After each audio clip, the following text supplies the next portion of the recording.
everybody. Chris Lee Moore, joined once again by John Paul Weber, and joining us also to complete this trio for this edition is Writer's Block Jeff Gwinnett. Hey. And we're going to be talking... Yeah, guys. Anyway, so definitely going to be talking about the Money in the Bank WWE pay-per-view that will be this Sunday night, coming to us from Chicago, which of course means that especially for this event, at some point in time during the match, we're going to have to hear from a smart crowd trying to drown people out with a chant of a certain ex-WWE superstar. Of course, I think you all know we're talking about CM Punk, which of course brings us into the main topic that I think I need to get off my chest and talk about because it's so recent. Now, it's possible not everyone knows the entire story of this. Maybe John does, because I know, John, you started getting into wrestling like right at the start of WrestleMania 30, correct? Yes, WrestleMania 30 was right when I started watching, so I missed out on CM Punk's last match, because his last match was the 2014 Royal Rumble. Yeah, exactly. But he was one of the performers that I kind of first fell in love with when I was going back and watching. The Money in the Bank 2011 storyline with him and John Cena was fantastic. And then it turns out, hey, he left already. Yeah, that's basically, so just in case anyone's listening that doesn't know the whole story, CM Punk basically became one of, if not the biggest star in WWE in the late 2000s, early 2010s. But then, I guess this was back in 2014, I believe, just after the Royal Rumble in January of that year, he simply walked out of the company. Now, this wasn't uncommon, because Stone Cold Steve Austin had done that almost 10 years earlier, maybe a little bit, because I remember that, because actually I got started in wrestling almost right around the time that Stone Cold walked out. Of course, he ended up coming back, but in the case of Punk, it was a really big deal, because one thing, it forced WWE to completely rewrite a bunch of storylines they were planning for WrestleMania 30, ended up working for the better for them. Then, of course, Punk kind of went silent for several months after walking out. Finally, decided to talk when he appeared on the podcast of another fellow wrestler and his friend at the time, Colt Cabana. I'll get to the at the time part in just a bit. But basically, in this interview, Punk just went off on a bunch of people in WWE, particularly Vince McMahon, John Cena, and Triple H, basically suggesting that his workload in WWE had been physically breaking him down. Anytime that he needed to take time off from active wrestling, within a couple of months, Vince and management was getting on him, wondering when he was going to come back.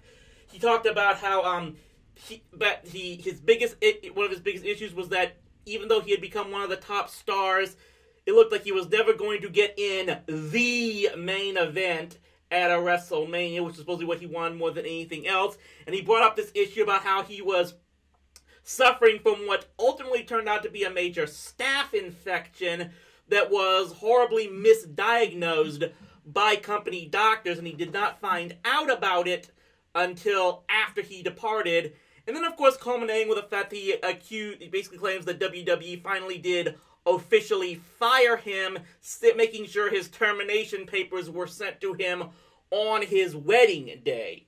Now, basically what we're getting into is that just recently, in the last week or so, what happened was, obviously the last year or so, that particular doctor that he had called out for misdiagnosing his staph condition filed suit against him.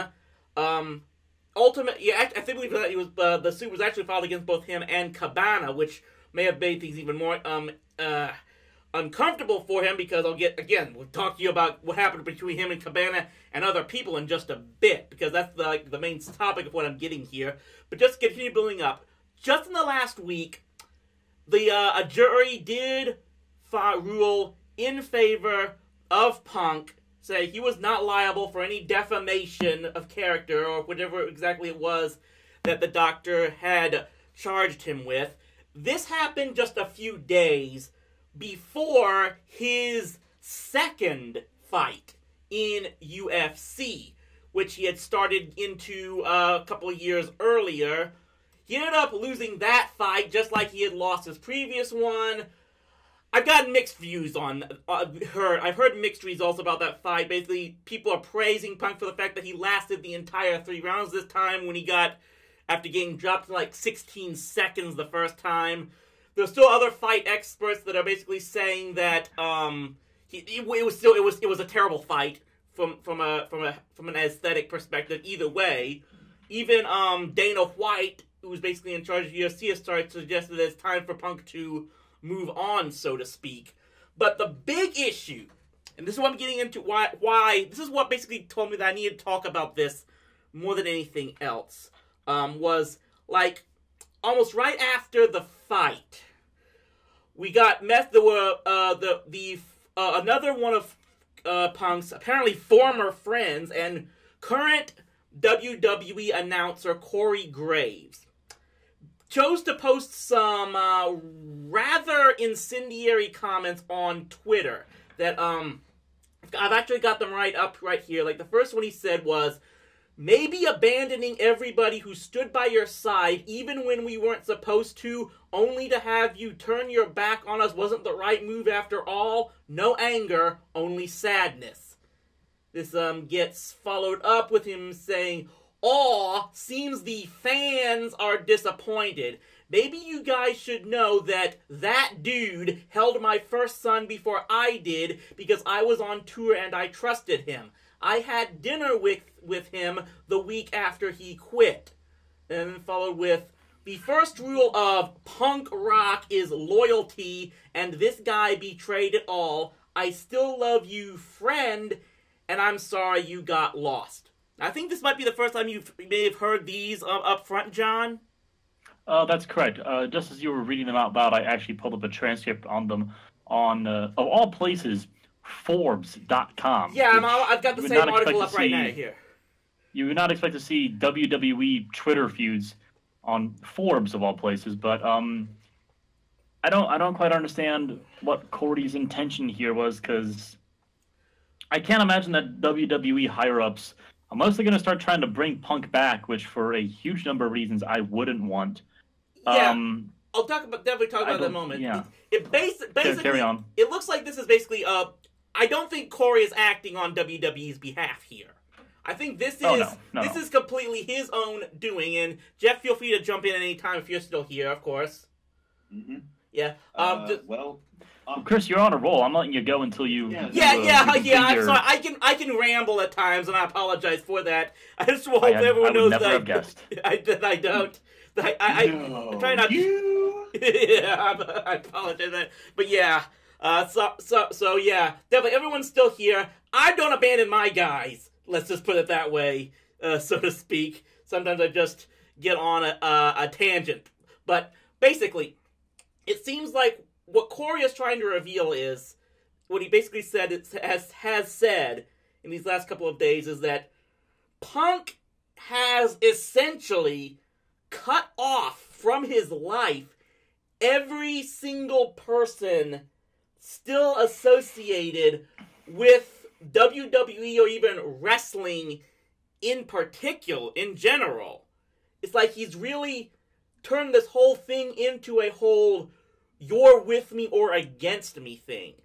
Now, I'm going to say this, and I know there are a lot of people who still are very much a fan of CM Punk. My good friend Rosen, co-star of Rowdy and Friends, he's a huge CM Punk fan. I remember when we did our first crossover video together, he wore his CM Punk shirt. That was several years ago, but, I mean, I understand. I know why the guy is as popular as he is. And in fact, some of the things he's done, even in his personal life, I can't say if I was in his shoes, I wouldn't have done them. So, maybe you could say that I'm speaking from experience here. However, there's just a couple of things that I'm not angry. In fact, I almost want to share Graves' sentiment here. It's like, seeing everything Punk is doing, I'm not angry, but I am sad and kind of worried for him. Because everything he's doing here, I think he's going to end up alone. I think he's going to end up just alienating himself from everyone down the line if he continues to take this hardline stance. It almost seems to me, those of you who might remember CM Punk, remember he had a big thing about being straight edge. Yeah. And it seems like he's almost taking that same philosophy into a lot of his, what are essentially business dealings. And when you're dealing with business dealings, especially with former employers, you don't burn all of your old bridges. Now, it's possible that if CM Punk never wanted to come back to WWE or wrestling in general, if he wanted to try his hand at Ring of Honor, New Japan, something else like that, first off, he's getting kind of old for it. He's 39 years old. And I know that Undertaker is still going to something like 52. I know Ric Flair went up until he was like 60. CM Punk's no Undertaker. He's no Ric Flair. Yeah. For starters. Second off, it makes any organization that you might work with sketchy about working with you because you burned your bridges with the biggest company in the world. How do you know that you're going to be willing to play ball with us when basically you walked out because you weren't getting your way? You know, there were ways that maybe way back when he could have had a better contract signing whenever he renewed his newest contract, whenever that was. One of his contract stipulations could have been something like, as part of my contract, sometime in the next 5 to 6 years, I will main event a WrestleMania at some point in that time. But that's 5 years ago. It's been 5.5 years since Punk walked out. Exactly. So we're way past that point. And of course, WWE's never... I'd be stunned if they decided that they need to bring Punk back for any reason whatsoever after everything that just happened in the court of law with Dr. Aman, I believe his name is. And now it looks like his UFC career is done too because he went 0-2 in the ring. He lasted longer than he did in his first fight, but some people think that's because his opponent was toying with him. So maybe he'll go on to be a Marvel Comics writer or artist. I think he did a stint with that for a little while. Yeah, he wrote some issues of a Drax the Destroyer mini. He also, I think, penned a story for like a Thor anniversary for something. But yeah, he went into comic book writing for a bit, and then started doing the UFC thing. And honestly, yeah, after like his performance, now I'm not saying that someone who loses fights in the UFC, should just give up ordinarily. I wouldn't suggest that. If they really feel that their passion is for that business, then they should. You can go ahead and pursue that. Although, if it were me, I would have gone to say something like Bellator or Strikeforce. Some of the lower tier MMA companies, and try and work your way up from there, instead of using your name to go onto UFC, basically just to get your head bashed in. Yeah, you guys have both brought up exactly what I was wanting to talk about as far as that side goes, because I'm going to admit one thing I kind of was disappointed in. I hesitate to go so far as to say something as lost respect for, but it's pretty close. It's just like I said, if Punk had chosen to walk away from wrestling, gone into something like being a comic book writer, something like that, or just walked away and led a quiet life by himself with his new wife AJ, I'd have had a lot of appreciation and respect for that. But it's just the fact that all indications is the main reason he admitted in that interview that he had no intent, no interest in getting into something like UFC until he was told by WWE in that termination letter that he had a no compete clause in that contract that prevented him from going to UFC. So this whole thing of him being in there, yeah, it's an ego thing, or more than anything, he's just trying to show up Vince McMahon getting into something that he really has no business in. I've talked about this before.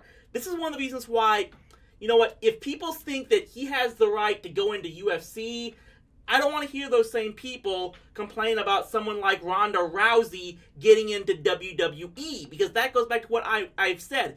They think, one of my big beefs that I think I've had with some certain wrestling fans, that they act like you have, in order to be a professional wrestler, you have to be someone who is committed to perfecting that art your entire life, and fight and work, scratch and claw and work your way up the independent routes till maybe you get a WWE shot. You gotta do all that to be a wrestler, but they think that there's still wrestlers are good enough athletes that some guy who has been nothing but a pro wrestler his whole life can enter into an actual competitive combat sport like UFC MMA, yet in your late 30s, and you could take away a fight opportunity from someone who has been training as a fighter his whole life. And like I said, yeah, Brock Lesnar did it, but he was in his late 20s when he got into UFC still. And he'd been a... Also, Brock Lesnar was a much different athlete than CM Punk was. Yeah. Brock Lesnar was a legit college wrestler. Exactly. Who went over to WWE, I believe, because basically it could make him more money at the time than the MMA crowd. Yeah, that's exactly the case of point that I was getting into. Just, Punk... He was like, I think he was like 37 when he finally got his first fight. He'd been nothing but pro wrestling his entire life. Regular, actual competitive sports is an entirely different animal. I mean, people thought Michael Jordan was crazy to try baseball in his mid-30s after he hadn't played it in forever. So, how they expect a pro wrestler to actually take on combat sports is just ludicrous. And it's kind of why I was disappointed that Punk chose to do that.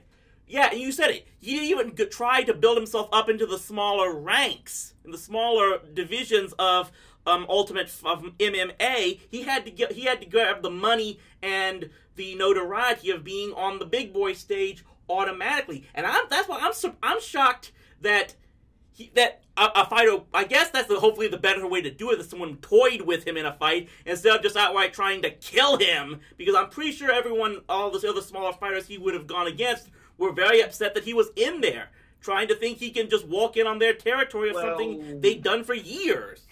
Well, here's the thing. I saw like an article saying that, where Dana White basically called out the guy that, CM Punk was fighting last, essentially calling him a joke. He was trashing the guy that won the fight. Yeah.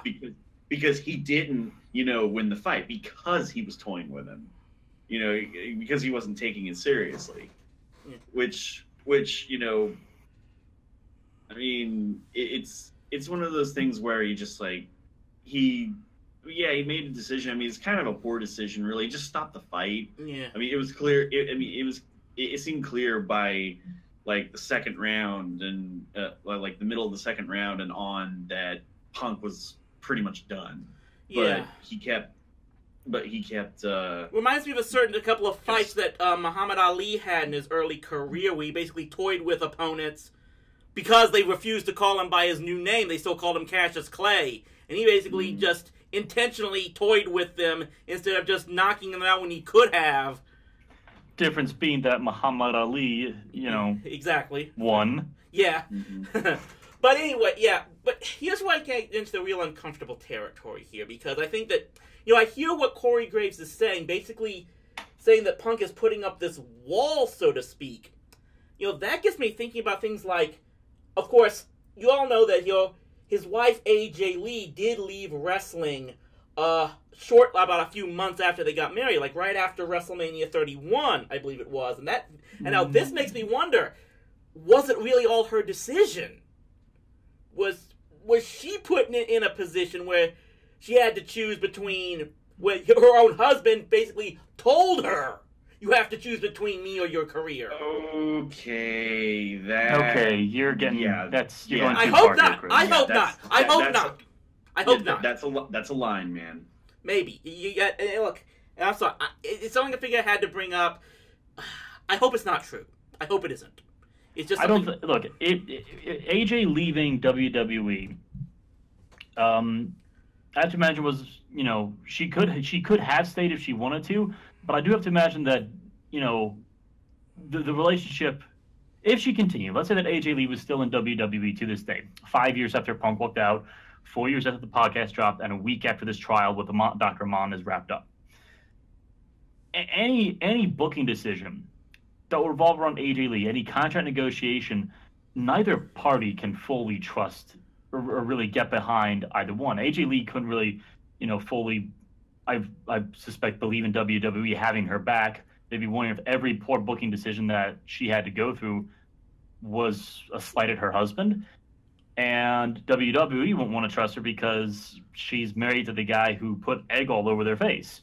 So she was caught in, a lose-lose situation in that regard if she was still in WWE. And if she's not in WWE, then she's forced to walk out with her husband. Yeah. Then she's forced to leave her husband. Yeah. I'm sorry. I get you. Look, again, I'm sorry if I had to bring up something like that. Again, it's something I really hope isn't the case. I don't have proof. I don't know what the relationship is. She obviously has moved on in her own way. She's written her own book, getting her own personal appearances, so she's doing fine. Obviously, that's the case, and at least in that situation, I'm glad to hear that. It just from a whole overall perspective, it's just really disappointing for me that Punk would tell at least if this is true, what Corey Graves is suggesting, that is it fair of Punk to have basically told everyone else in his life that if you still want to hang out with me, if you still want to be in my circle, you cannot have any association with WWE or even wrestling in general, because he's basically telling not everyone is capable of doing what CM Punk was able to do walking out in getting other career opportunities like MMA and comic books. And I just keep wondering if anyone had made that choice, that they're okay to just walk out of WWE because they have to be loyal to CM Punk, and they can't get any other new job or career opportunities as a result, was Punk going to support them?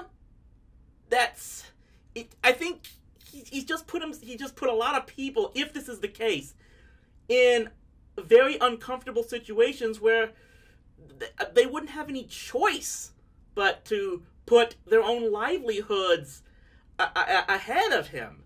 I mean, it's the sort of thing that's not surprising to hear about CM Punk as a personality, as a cult of personality, if you will. Yeah. He's always been really hard-headed, really outspoken, even since I saw some early videos of him in his backyard wrestling days, and he basically still acts the same. He's always has acted like he's had the most massive chip on his shoulder, which, he looks kind of fair to have in his starting WWE days as a guy who ran through the indie circuit and was smaller than usual and perhaps not as naturally big and bulky and talented as some of the other guys, but he was a fighter and a scrapper. Mm-hmm. And I think that's a mindset that he never really quite could leave behind, combined with the straight edge mentality that I mentioned earlier. He's basically gone straight edge, no alcohol, no tobacco, no drugs, and now no WWE in any way, shape, or form. Yeah, you basically... Where he goes from here, because it's like Dana White made it sound like his UFC career is done. I don't know. I mean, my first thought was maybe he could open a wrestling school. He certainly has the credentials for it. But then again, would WWE want to, pick up anybody who came through the school where CM Punk trained them? Right. My first thought. You basically brought up the whole straight edge thing, and that's why another thing I just can't help but think of is the way he's trying to cut off so many people that almost like I just really hope this isn't the way that a straight edge person might be, even just on a subconscious level, turning to a self-destructive type of behavior. Like, he's not going to get into drugs. He's not going to do something that vicious. And he probably doesn't even want to do it intentionally. I'm saying maybe this is some unconscious matter that he's just cutting himself off from everyone, and that's... Chris? Yes. Chris? Yes. You're wandering back into tinfoil hat territory a little bit again here. I mean, it's my own speculation. I'm hearing some static over my phones, and I think it's the tinfoil around your cranium right now, man. You're fair to say this, guys. You're fair to say it. It's just where my mind ends up going sometimes, and I'm not saying I want to think stuff like this. It's just it makes me worry about sometimes about people with personalities like this. I don't want this to happen to someone like CM Punk. I hope he can find peace with himself, one way or the other. I hope he does become something like a comic book writer again and finds happiness there. I mean, I want people in general to find happiness, but everything that's going on right now, it can be at times a really bleak and depressing world, depending on your views. Right. And wrestling should be something that is happy. And yeah, exactly. Even if you were in wrestling, you're not anymore. I hope CM Punk finds happiness in whatever he does now, as potentially a personal trainer. If he opens a wrestling school, stranger things have happened. Bret Hart came back. Ultimate Warrior came back. Maybe CM Punk will come back to WWE someday. Maybe he'll have another stint in Ring of Honor. Maybe he'll go across the seas to New Japan and fight with Omega and Okada and Naito. Yeah. But we have talked about CM Punk for quite some time. Absolutely. And I think as far as my time on the show, I know I've been gone for some episodes here and there. Probably the most serious we've gotten. And without getting so obvious and wielding the hammer of unsubtleness here, there is something else I want to talk about without letting this episode run over too long. Of course. I have on my side monitor here, my big monitor, the card rundown for the Money in the Bank pay-per-view, which is happening in just about 48 hours. Yeah, let's get into this. 48 hours from where we're recording this. Hopefully, probably roughly about 24 once the time this gets uploaded. But yes, definitely. Let's try to move on to something a bit more positive. Definitely, guys. So yeah, okay. You've got the card set up, John. Let's take it away. I do. There are 10 matches on the Money in the Bank card, and that is including both the actual Money in the Bank matches, which we'll get to last. Fair warning from my perspective, I have not been watching Raw or SmackDown ever, and I've also been missing out on a lot of recaps lately. So some of these matches I actually found out were happening when I pulled up the card, such as the first one I want to talk about, Roman Reigns versus Jinder Mahal, which that's a weird match to me, man. I don't know who I'm supposed to root for, and I don't really know why I really care. My perspective on this match is I don't really have any strong feelings towards Roman Reigns these days, and I kind of get the same feeling for Jinder Mahal, so that's going to be a big bathroom break match for me. I honestly just don't personally care who wins. Yeah, this is kind of a placeholder for Roman, and kind of gives Jinder something to do while they build up to the next Roman Reigns Brock Lesnar match. Honestly, like you said, it's kind of a piss break match. It's a throwaway. It's nothing's at stake. Nothing matters here. It's just there.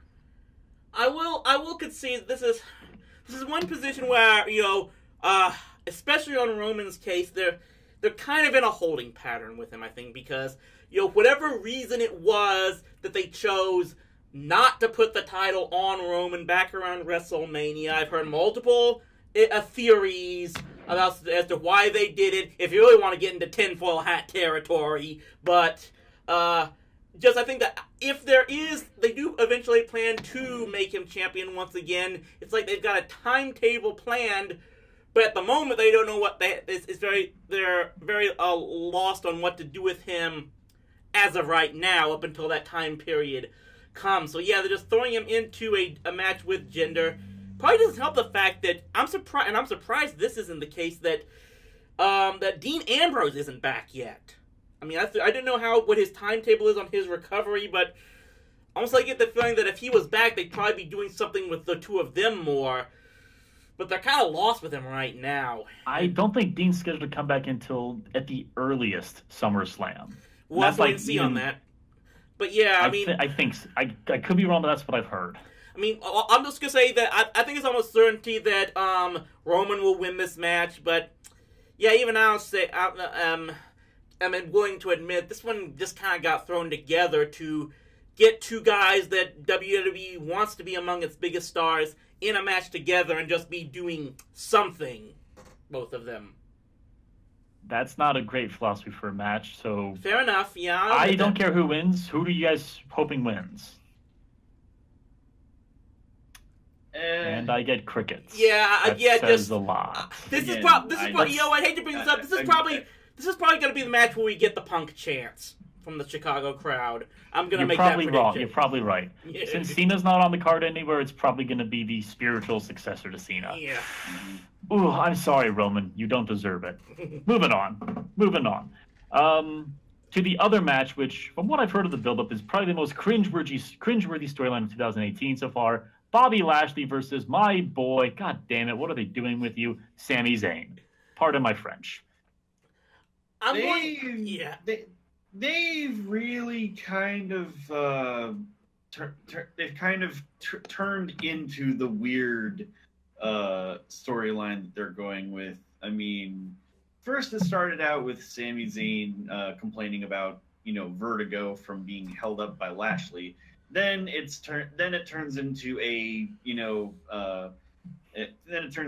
a segment where Bobby Lashley talks about his sisters with Renee Young. Then Sami next week 2 weeks from then, 2 weeks later, brings in 3 guys in drag to pretend to be Bobby's sisters.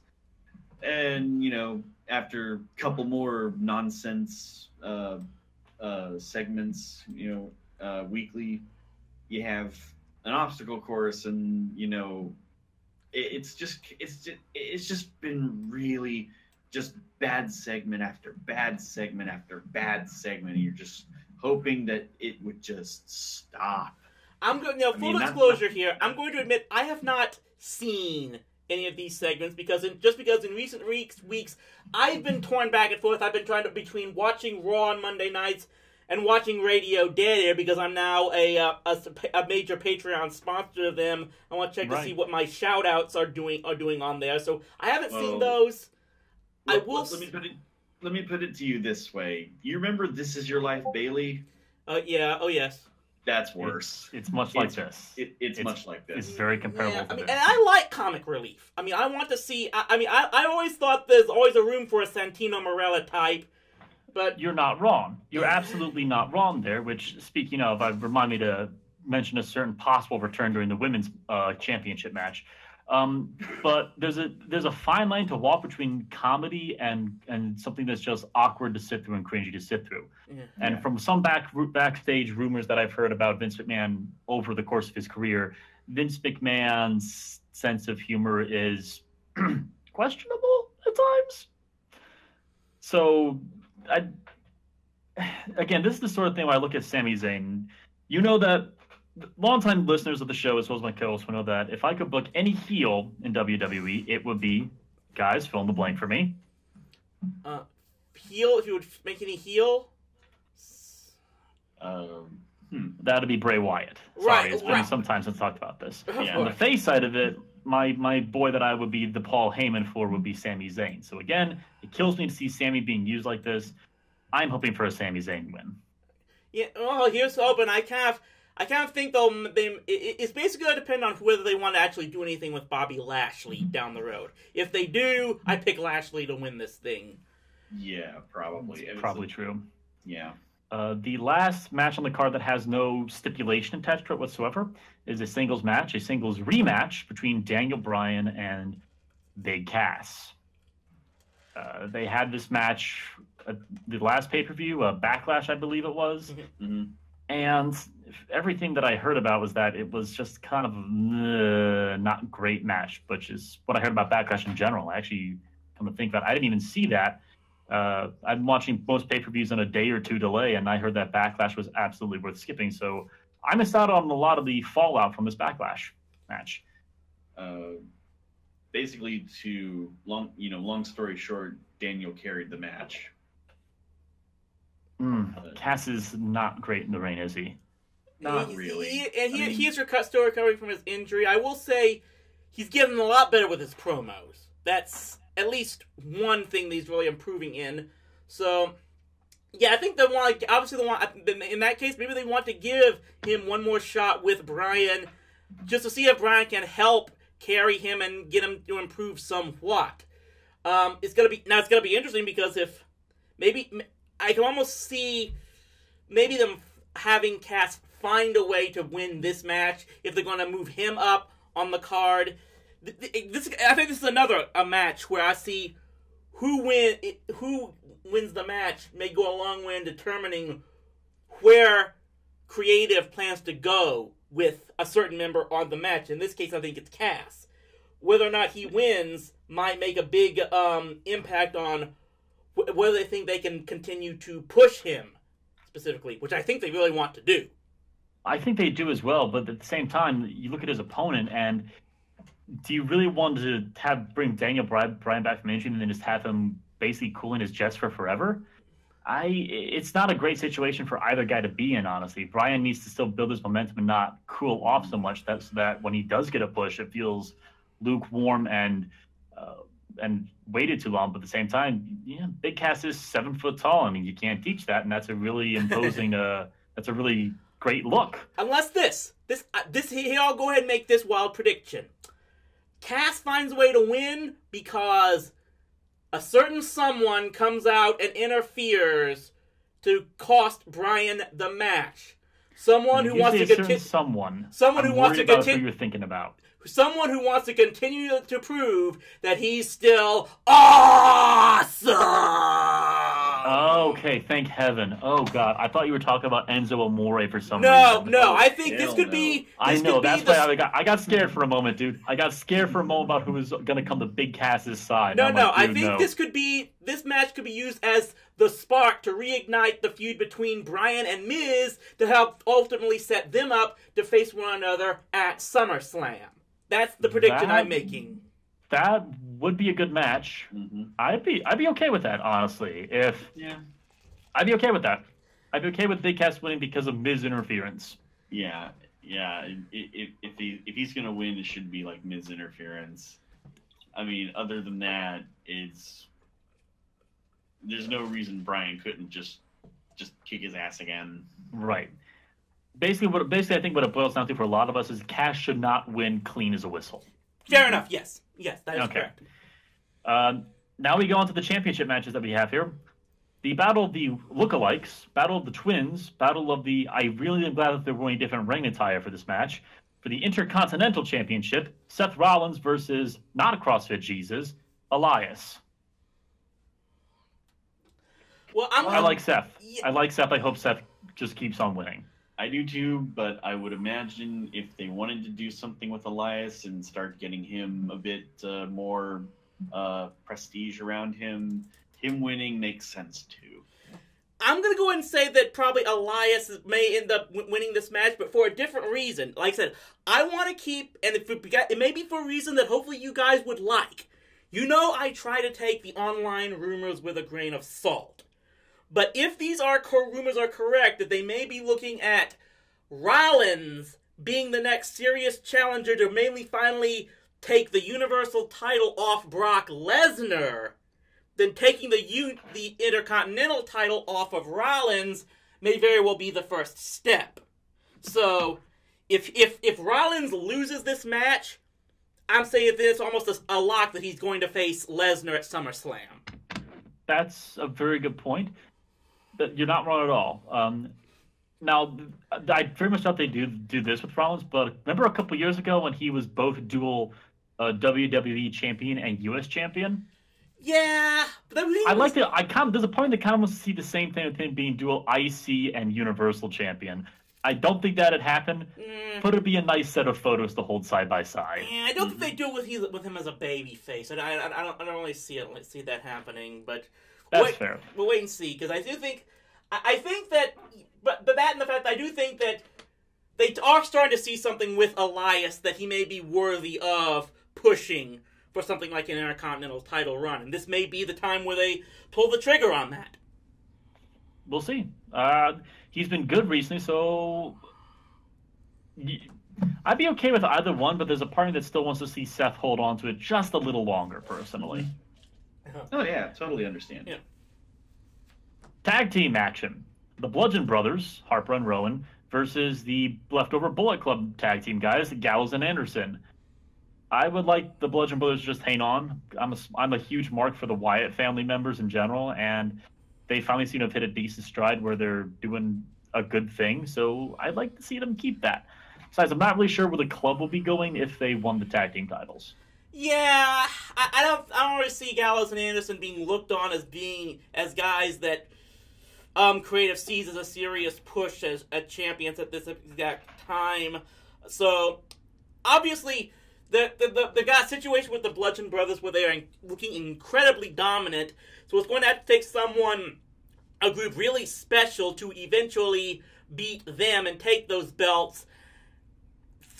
From a realistic perspective, a team like Gallows and Anderson could be that, but I don't really see them viewing them as being at that time. So for now, yeah, I see the Bludgeon Brothers retaining at this time.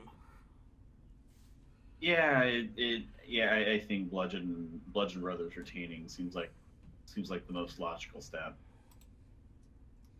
All right. SmackDown Women's Championship, Carmella versus Asuka. And this is where I mentioned something that I wanted to bring up later. There's a rumor floating through, which has some decent truth to it, because he had another indie wrestling date the same day as Money in the Bank, and then he had to cancel out of it because he suddenly had other work to do. Which leads some people to suspect that James Ellsworth is coming back to WWE and will be making his return at Money in the Bank. And if that is the case, I would like to see him interfere here to save Carmella versus Asuka. Granted, that means that Ellsworth's return will be lasting about 30 minutes because Asuka will murder him. But if you were talking about a Santino Marella character earlier, Chris, James Ellsworth is that guy. Absolutely. Hey, I would love to see someone like Ellsworth come back, and if that's the case, that's the one situation where I could see Carmella retaining over someone like Asuka. At the time, I came into this recording going to flat out say that I kind of expected Asuka to win this match, but yeah, if they could fight, but the one way, if they were to bring back Ellsworth, yeah, I could see Carmella retaining. You've at least got me that you've actually got me even more vested in this match now just by making by suggesting this. I'll be definitely looking out for that this Sunday for sure. I'm picturing it almost as like a counterpoint to the WrestleMania match that Asuka had with Charlotte. Asuka lost, but she lost clean. She lost fair. It was a good match. So Asuka's like, you know what? I'm fine with losing. But if Asuka gets cheated out of a match with someone who, let's be honest here, is not nearly talented or skilled or power leveled enough to hold the belt as Carmella, so Asuka walks in thinking, I've got this on lockdown, and then she gets screwed out of it. All of a sudden, it makes her an underdog chasing the title, which, is a good story to have. It also prevents Asuka from getting her hands on the belt too soon. So when she finally does get her hands on the belt, hey, it's a better payoff. It's a bigger reward. Yeah. Yep. Wait and see on that. So I'm hoping my hope is that Carmella wins via Ellsworth return and shenanigans. Mm-hmm. Mm-hmm. Yeah, one thing, like pretty much like the Cass Brand match, she should not win clean. Right. Then there's the Raw Women's Championship match. The champion Nia Jax versus the baddest woman on the face of the planet, Ronda Rousey. I'm going to let you guys start off on this. Yeah, look, Go ahead. No, you go ahead, Jeff. Sure thing. Well, this one is one where they kind of are in a no-win situation here. Because, one, you have Ronda Rousey, this is her first match her first singles match in the company, televised at least. And you're basically giving her, you're handing her you're having her, go up for the title. Now, you can see how you can certainly see how that would look to people who are already in the locker room and everything. Like she comes in, she's just given a title because she's Ronda Rousey. However, she is a big name draw for the women's division. She is a big marquee name, and at the same time, you kind of don't want her to be, you don't want her to be slapping arm bars on Dana Brooke for the next 2 months, trying to do all that stuff. Yes. And the thing is, if Nia wins, it kind of has like it kind of like, in a storyline perspective, it would help Ronda, but at the same time, if Ronda wins, it makes sense. It would make sense for her to win. It's just one of those things where it's really hard to tell where they're gonna go. I'll say this, yeah. The more I think about it, I think it comes down to this: one, there's a lack of kind of a lack of heel of women's wrestlers on Raw right now. That's exacerbated by the fact that it is during the Money in the Bank pay-per-view, where they want the majority of their top full-time women's talent in that match. They want them in the Money in the Bank match. So it's almost like Ronda is getting just kind of thrown to the wolves here because they didn't have anyone else in this for this show to face Nia for the title. They want their full-time stars headlining the Money in the Bank pay-per-view, but they still want to put a title match on there to give Nia something to do. So, yeah, Ronda's the name, so we'll just put her out there.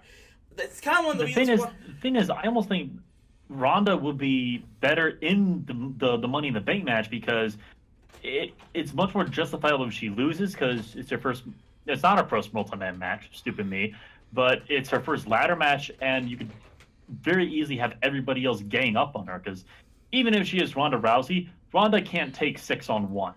Yeah, I will say this. So, I think that I don't know. It makes there's sense. no reason. But you did have a very good point about there being no real clear heel or face in this match.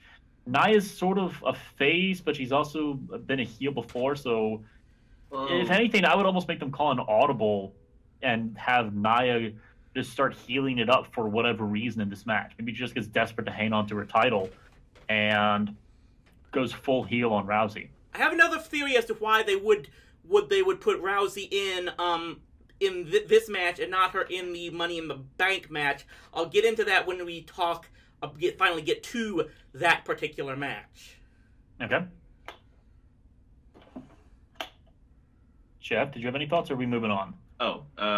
Well, like I said before, it's really kind of hard to tell what they're gonna do afterwards because that'll be a little bit more. That'll be interesting to see where they go. Although I would say Nia has acted a little bit more heelish, especially toward destroying some poor jobber with a mic in her hand, just going like, yes. Yes, that was kind of heelish, and basically just coming fresh off of the stuff with Alexa, and I'm like, guys, really? But it's a situation where you do have it's the unfortunate situation when you do put babyface against babyface, and you have to put that together some type of storyline besides just facing off for the title. That there always has to be some type of tension between the two. Right, and babyface versus babyface can work if there's another sort of meta narrative behind it, like Daniel Bryan versus John Cena at the SummerSlam match, for example. That tells me, and you know what? That tells me that they're not looking at bringing the title back on Alexa anytime soon. Because I think if they were, she'd probably have more be hanging around in the background more in this particular match. I'll say that much. And I have a theory, and again, it goes back to my theory about what they may be planning on doing with the Raw Women's title once we get into that MITB match. Speaking of which, we're not quite there yet, but there's only one match left before we get to the Money in the Bank matches. It's the Duel of the Nut Shots. AJ Styles versus Shinsuke Nakamura in a last man standing match for the WWE Championship. AJ Styles is the dumbest wrestler on the face of the planet. I'm going to start off by saying that. Because he has not learned the concept of an athletic cup by this point. Mm-hmm. Therefore, I believe it's time for him to lose and give the title over to smarter men. Also, be nice to get the title on a heel on SmackDown who is actually capable of carrying a show. I'm sorry, Jinder, that's not you. So let's give the belt to Shinsuke and have Shinsuke heel it up at the top for a while. I can see Nakamura winning this match it would depend. It would depend entirely on whether or not they make him win would depend entirely on what they plan on doing with the men's Money in the Bank match, and we'll probably get into that in a bit. Honestly, Nakamura winning, I'd be fine with that. It'd definitely be interesting to see what a champ Nakamura would do for SmackDown Live. It would definitely be a little bit more interesting than just having AJ, just kind of existing as champion. It would, although to your point, Chris, it would also have to depend on who wins the men's Money in the Bank match, and whether or not that match goes on before the world title match. Yeah, exactly. I don't see that happening, but they've surprised me before. Mm-hmm. So we're all in agreement on Shinsuke, is what it sounds like. Yeah, I think I'm gonna roll the dice and say Shinsuke wins this match. Okay, well, since we've all teased it so much that our decision for this match hinges on the next match, the men's Money in the Bank ladder match. The competitors for it are Braun Strowman, Finn Balor, The Miz, Rusev, Bobby Roode, Kevin Owens, Samoa Joe, and, as of now, an undisclosed member of the New Day. Yeah. For now, I have to look at this and just from the perspective of the fact that, yes, we don't know whenever the Raw Universal title is ever going to be defended. I can't see anyone other than a SmackDown star winning this match right now. And as far as that would go, it's definitely a tough call. It would basically be sending a message that whoever wins it, they really hope to push. I would love to see Rusev win it myself, but I'm gonna guess, roll the dice here and predict this may be the push Samoa Joe finally gets. That this is one guy where I said there's two people on SmackDown that I think are seriously due for a face turn. One is Rusev, the other is Samoa Joe. They both had a match, I believe, last week on Raw, and yeah, they're both very grumpy, curmudgeon-like people who just love to beat people up. But even I'll admit, there's a lot of people who like that type of personality. And that's why I think that they can work as a de facto face just because of the fact that they get pop and sell merch. I would really like to see, perhaps, someone like Samoa Joe win this match and use that to get a title push and maybe a face turn. Might be asking too much, but we'll wait and see. I think Samoa Joe personally works way too well as a heel to turn him face anytime soon. That's the difficult thing. That is difficult. Yeah. I mean, he works really good as a heel, but he's also someone the fans really want to cheer. It's kind of a catch-22 situation. I feel like this is a topic for a later episode. We had an episode on this really early on about how dynamics are shattered. I have an alternate theory is that face-heel dynamics have sort of taken a backseat to almost like a wrestling code of Bushido, where the more you follow this code of Bushido, you're more liked, whereas if you don't follow the code, then you are booed. Now, again, it's something I'm sort of refining and working on. Definitely worth talking about. I'm not gonna go into that right here. Yeah, we'll think about that for sure. That code, Samoa Joe follows very carefully, so people like him, even though he's a heel. Same with Miz. We'll go into that in some other episode. But of course. I'd be okay with Joe winning it, but I want to see one of the New Day win it. And here's my dream scenario. I did not come up with this idea. I'll be the first to admit it. I saw it online somewhere. Big E or Xavier Woods wins the Money in the Bank contract.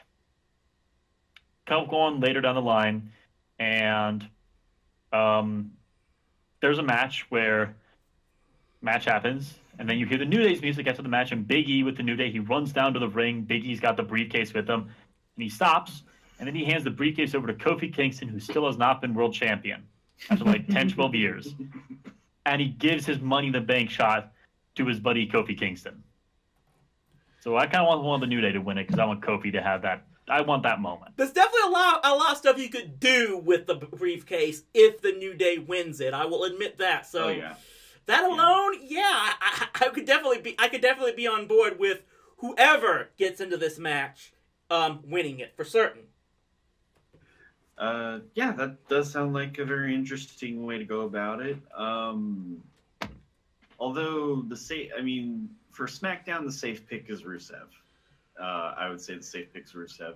He's pretty hot right now, and because of the Rusev Day stuff.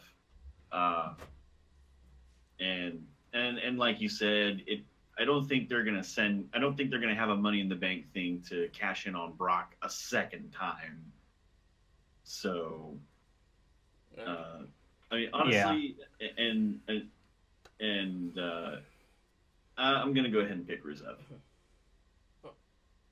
Well, we're all picking someone different, but that's cool. That's part of the appeal of the Money Bank. And we have the second annual, hopefully not interrupted by James Ellsworth, women's Money in the Bank ladder match, which is a stacked card, I admit.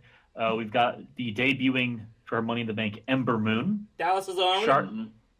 Charlotte Flair. Your favorite, Chris. Little Miss Bliss, Alexa. Okay. My favorite, Becky Lynch. Hey, co-favorites for me there. I get a Raw favorite and a SmackDown favorite. Natalya, Lana, Naomi, and Sasha Banks. There's a part of me that almost wonder if Bayley's going to run out and interrupt Sasha somehow, but that seems like too heelish of a move for her. But otherwise, she's not on the card. Well, the thing is, they're apparently not really gonna do anything with Bayley and Sasha. So even then, it's just kind of a moot point. Right, I know, but I can dream. I know. I mean, honestly, I think they should turn Bayley heel.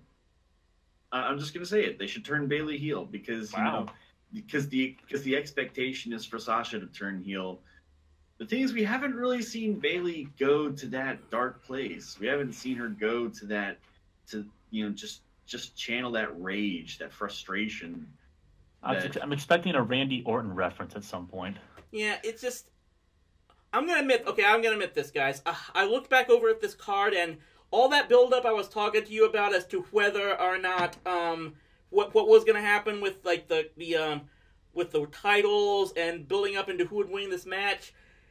It's all been shot down now, I have to say, because I looked at this card, and I'm sorry that I've been so ignorant that I didn't notice this. I thought Ruby Riott was in this match. And, I wish he was. And Ruby Riott. I was all building this up that I was going to pick Ruby to win it, because apparently I've been hearing rumors that apparently there's quite a few people in creative that actually really do like what she's been doing and are focusing her on a future title push. And I thought this was going to be the time to do it.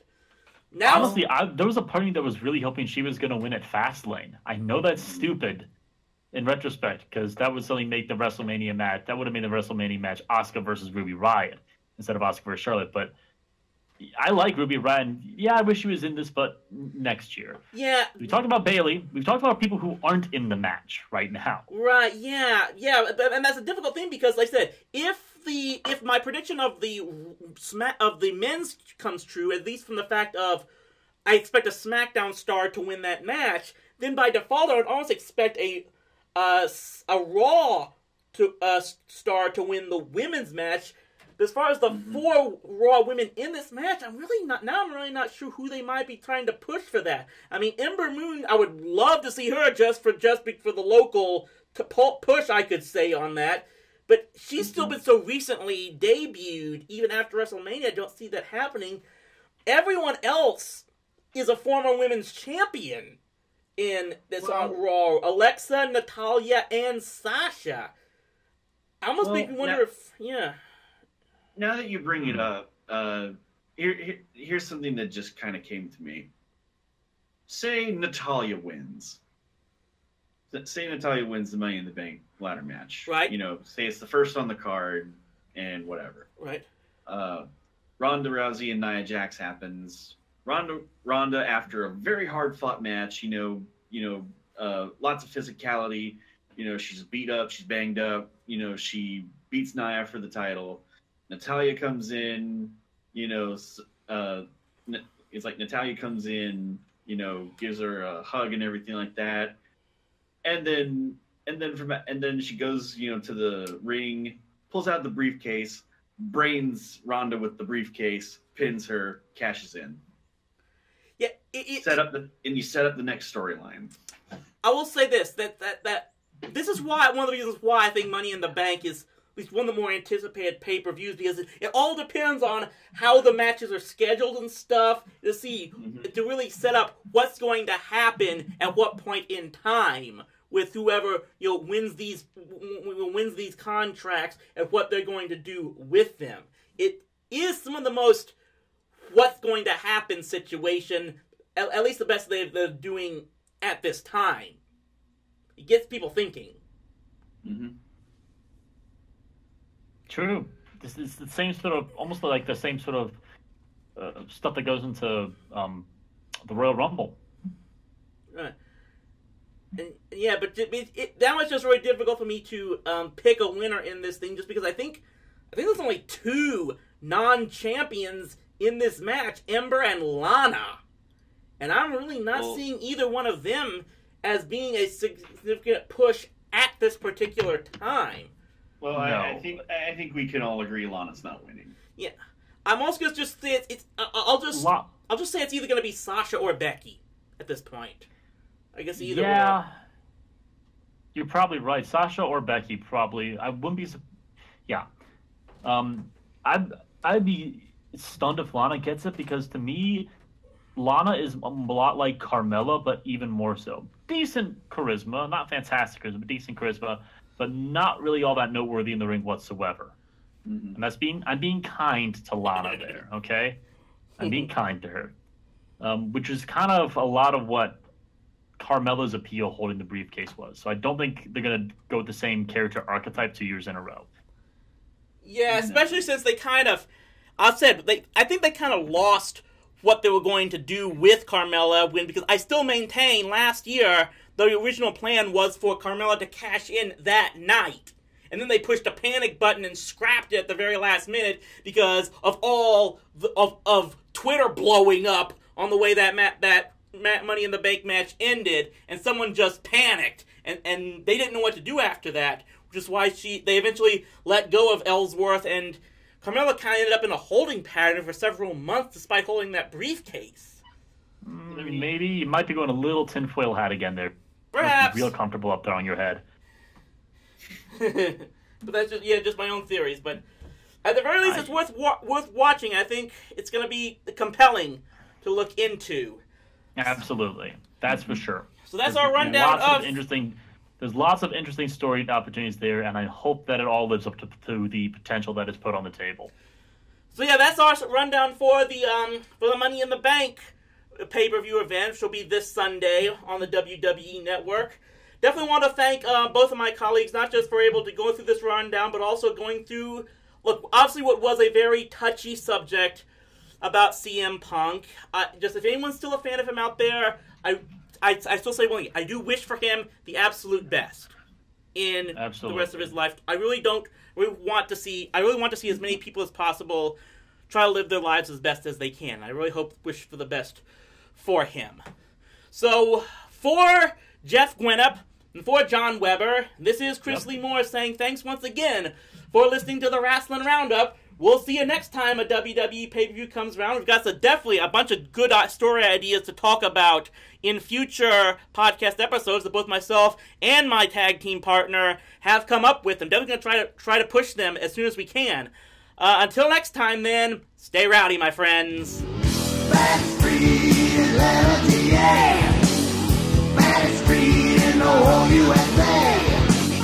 Backstreet, nasty and hot. The further down I block you in, the better it got.